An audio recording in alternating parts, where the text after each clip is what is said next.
How's it going? Yeah, you're doing good. So, why don't you go ahead and introduce yourself to all of our audience here that is watching on both my channels and Mike's channels here. Okay, so my name is Curtis Hart. I'm an anarcho-capitalist. I live up in Cowlitz County, specifically Kelso. I also sometimes in my free time hunt child predators online and set them up. I'd say that I'm an anarcho-capitalist, but I have to live in the system, so I turn them over to the police. And then the system has their way with them. Sometimes they do the right thing. Sometimes you scratch your head and go, "What the fuck just happened? Like, why did that guy just get to walk away?" But that's the system we live in. So yeah. So Mike, why don't you go ahead and open up the questions there to him, and I'll keep an eye on for any good ones coming from the chat. So sure, man. First of all, thank you a lot, Curtis, for coming on last minute. I know I asked you last week, and you said you were into it, but I love what you do, man. I love the concept, of Punisher Squad. And first of all, I want you to tell my viewers and Bunny's viewers where they can find your videos of you setting up pedophiles and putting the screws to them. Oh, so you can find that on my YouTube channel at Because Liberty. If you go to youtube.com/Because Liberty, just type in Because Liberty on any social media platform, and it should be seeing my stuff. But yeah, you can find those on YouTube, especially like if you're looking specifically for the Punisher Squad stuff. Just look at the playlist that's titled Punisher Squad, and that has anything that's related to that up there. So, give me, You can also do public records requests if you really want. Oh yeah, public records requests for Punisher Squad at the county that you live in.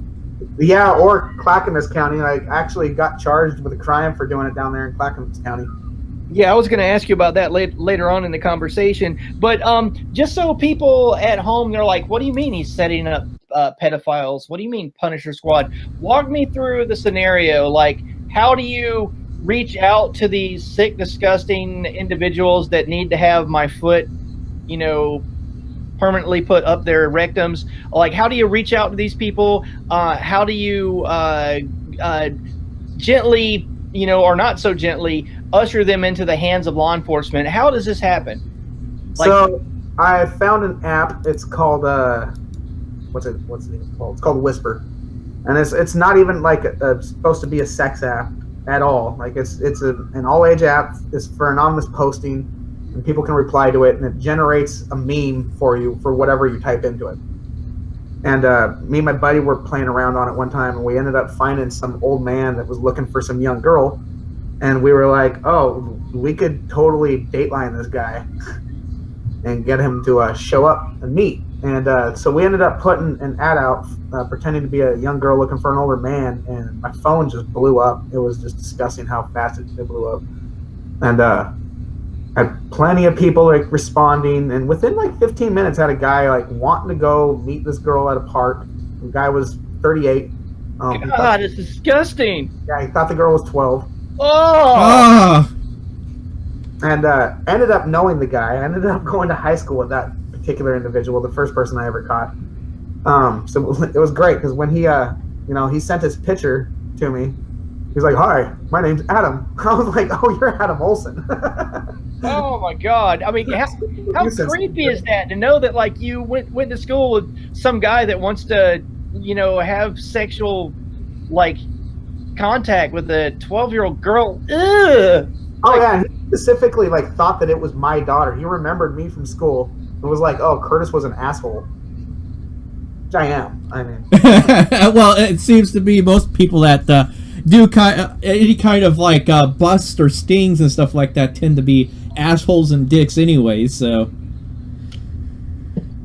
yeah, but I'm the people's asshole. The first guy, I actually convinced him to call the cops on himself. Wow, really? Yeah. Tell me how you did this. How'd you maneuver him into doing that? Yeah. Well, there was a bunch of guys standing around that weren't necessarily understanding that I was going to be calling the police. Oh, I got you. They thought that we were going to be doing something else. You mean Like an alleged lynch mob, maybe. It very well could have like spilled over into that really quickly had I not decided to just like say, hey, what do you think we should do to you? Do you think maybe you should call the police and tell them what you did really quick? Because I was just like, they were like, what do you mean we're calling the police? And I was like, I'm not fucking trying to lynch this dude. Like, for one thing, he knows who I am. And like, all the contacts have been on my phone. Like, no, we can't go killing this guy. No, like, you just made me think of something, Curtis. And like, I get a lot of criticism for my vehement ire that I spit at cops quite a bit because I dump a salt mine worth of salt on them every day, and people are like, "Well, why don't you become a cop?" And this is my answer to that. Okay, I want to become a cop because you know I'd make the world's worst cop. I mean, every pedophile that I happen to put handcuffs on, I'd also tear their shoulder out of the joint. You know, every wife beater that I would be escorting in my car, they'd fall somehow. You know, like I just. Like, like, I just couldn't do it, man. I mean, you know, I love researching ancient cultures, especially. Oh, for sure. Like in Europe, pre-Christian Europe, before the Roman Empire, you know, before the Gallic campaigns and all that stuff, the punishment for rape was well, for one thing, if a woman would make a false accusation of rape, you know, she could be stoned to death.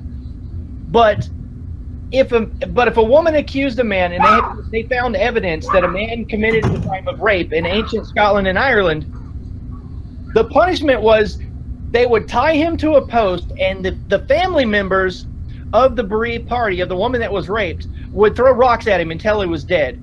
And personally, I think that's a just punishment. You know, I think you know, in my feelings about it is that, you know, these people are scum. People that are predators of children, people that rape. You know, I mean, I think they should be beheaded. You know, or maybe have clouds of angry fleas take every bit of blood out of their bodies through their genitals. Something nice like that. You know, like you can't reform those kind of monsters. I don't believe it. I really don't believe that. Well, you know, I don't believe it either. I mean, because let's just get real. If you could change what you're attracted to, there would be, you know, no outcasts in society whatsoever, as far as that's concerned.